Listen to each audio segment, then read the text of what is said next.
لاحظت إن بلاط الحوش بدأ ينزل عن مستوى الفيلا أو بقى في فجوة بين السور والأرضية. قبل ما تلوم صنايع البلاط تعالى أقولك الجريمة فين وأنا في الطريق. المشكلة دي غالبا سببها مش البلاط، سببها الدفان. لما المقاول يخلص القواعد والرقاب بقى عندنا حفر عميقة تحت البيت المفروض ندفنها على طبقات، وكل طبقة 20-30 سم تترش موية وتترص بالرصاص. اللي بيحصل في أغلب البيوت المقاول بيرمي الدفان كله مرة واحدة، بيغرق موية أي كلام فاضي وبيبلط فورا بعد أول سنة.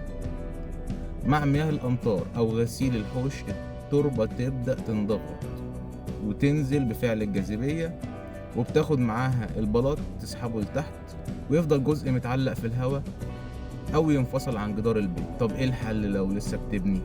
الدفان على طبقات، استخدم رمل نضيف، رمل صبية، والأهم اختبر التربة قبل ما تبلط.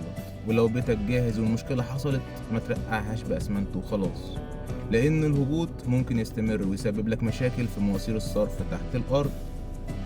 لو صارت معاكم وشفت الحوش ينحاش عن البيت اكتبولي في التعليقات ونشوف الحل.